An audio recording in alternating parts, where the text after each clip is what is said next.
क्या आप पेशाब जाने के दौरान आपके लिंग से चिपचिपा पानी निकलता है या एक पतली सी तार देखने को मिलती है? मैं doctor S Phogat, mother hospital Hisar. ये समस्या जो एज जैसे एज बढ़ती है उस दौरान 40 के बाद ये चीज़ें पुरुषों के अंदर काफ़ी कंडीशन के अंदर देखने को मिलती हैं, जिसे धात रोग कहा जाता है। डॉक्टर सोनू फोगाट, ये घात रोग होता क्या है? जनरली हम दांत रोग के बारे में बात करें तो दांत रोग आपके डेड स्पर्म जो आपके वीर्य मर जाता है, जो वो स्पर्म आपके निकल के आते हैं यूरिन के दौरान, इनवोलेंट्री, वो भी। क्या ये समस्या केवल पुरुषों में पाई जाती है, पुरुष और महिला दोनों में? ये समस्या जनरली हम बात करें तो ये समस्या पुरुषों के अंदर ही पाई जाती है, क्योंकि जो स्पर्म है वो पुरुषों के अंदर ही पाए जाते हैं, डेड स्पर्म है वो पुरुषों के अंदर ही पाए जाते हैं। जी, अगर एज फैक्टर की बात करें तो किस एज में ये चीजें देखने को? जनरली काफ़ी पेशेंटों के एक डाउट रहता है, अगर इसी बात को हम कोरिलेटेड करें तो काफ़ी पेशेंटों को प्रीकम निकलता है। प्रीकम और जो आपका दांत रोग है, दोनों चीज़ें सेपरेट हैं। कई पेशेंट प्रीकम को ही दांत रोग समझ जाते हैं। दांत रोग अलग चीज़ है और प्रीकम अलग है। प्रीकम आपका जो नॉर्मली आपके प्रोस्टेट ग्लैंड्स सीक्रेट करते हैं, एक नॉर्मली स्टिकी डिस्चार्ज रहता है जो ट्रांसपेरेंट होता है। और जो दांत रोग रहती है उसके अंदर आपके डेड स्पर्म आते हैं, जिसके अंदर हल्का सा वाइटनेस ज़्यादा रहती है। वो दोनों चीज़ें, और एज के अकॉर्डिंग अगर बात करें तो ये 40 के बाद ज़्यादा जनरली देखने को मिलती है दांत रोग की दिक्कत। क्या रीज़न है इसके? रीज़न अगर नॉर्मली बात करें तो रीज़न इसके कई रीज़न है। आपकी जर्नल वीकनेस की वजह से हो सकता है, लॉन्ग टाइम तक इंटरकोर्स ना करने की वजह से हो सकता है, कई बार इन्फेक्शन की वजह से भी चीज़ें जनरली देखने को मिलती हैं। तो क्या इसका कोई इलाज भी है? डेफिनेटली इसका इलाज भी है। इसका इलाज है जो पेशेंट के जो सिम्टम्स हैं, किस वजह से वो चीज़ें आ रही हैं, वो इन्फेक्शन की वजह से हैं, एज फैक्टर की वजह से है, या फिर लॉन्ग टाइम इंटरकोर्स ना करने की वजह से है, जर्नल वीकनेस की वजह से हैं। वो चीज़ें जब हम पेशेंट की काउंसलिंग करते हैं तो उस दौरान हमें पता चलता है कि क्या पॉजिटिव फैक्टर है और इसके अकॉर्डिंग पेशेंट को क्या मेडिसिन प्रिस्क्राइब की जानी चाहिए।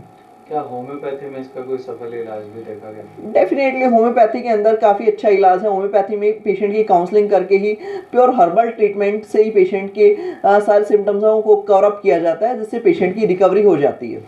मदर हॉस्पिटल ऐसे पेशेंट्स के इलाज में किस तरह की भूमिका निभा रहा है? जनरली हम बात करें तो मदर हॉस्पिटल हर एक पेशेंट का, इस टाइप के जिनको सिम्टम्स रहते हैं, उनको क्या पॉजिटिव फैक्टर है, उनके अकॉर्डिंग पेशेंट को क्या टेस्ट करवाए जाने चाहिए, उनके अकॉर्डिंग ही पेशेंट की काउंसलिंग करके पेशेंट का ट्रीटमेंट करता है, जो प्योर हर्बल ट्रीटमेंट रहता है, जिससे बॉडी के ऊपर ना तो कोई साइड इफेक्ट रहते हैं और कॉस्ट इफेक्टिव ट्रीटमेंट पेशेंट को दिया जाता है। गुप्त रोगों को आज भी एक टैबू माना जाता है, तो कुछ लोगों को अगर ऐसी दिक्कत है बट प्राइवेसी मैटर की वजह से वो खुद सामने आकर अपनी समस्या जो है किसी सर्टिफाइड डॉक्टर को नहीं बता सकते, तो मदर हॉस्पिटल में उनकी प्राइवेसी के ध्यान में रखते हुए किस तरीके का इलाज मुहैया कराया जाता है?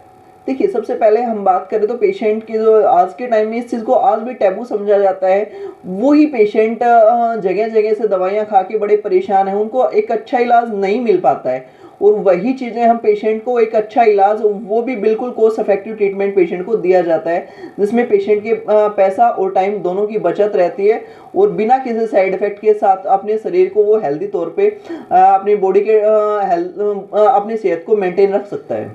मेरा सवाल था प्राइवेसी मैटर का। अगर प्राइवेसी मैटर के बारे में बात करें तो पेशेंट की फुली प्राइवेसी मेंटेन की जाती है। और पेशेंट विजिट नहीं कर सकते हैं, जो हॉस्पिटल में आने से शर्माते हैं, तो वो पेशेंट हमसे ऑनलाइन फ़ोन के द्वारा काउंसलिंग करके ही अपना ट्रीटमेंट घर पे ही मंगवा सकते हैं। अगर आपको मदर हॉस्पिटल विजिट करना है तो mother hospital Nagauri gate Geeta Panwari के सामने है, गोस्वामी स्वीट्स के सामने है मदर हॉस्पिटल। इसके अलावा अगर आपको और कोई क्वेरी, कोई क्वेश्चन है तो नीचे कमेंट बॉक्स में आपको हमारा नंबर भी मिल जाएगा, उस पर आप संपर्क करके अपनी काउंसलिंग करवा सकते हैं। मैं doctor S Phogat, mother hospital Hisar से। दोस्तों, मिलते हैं अपने अगले वीडियो के अंदर।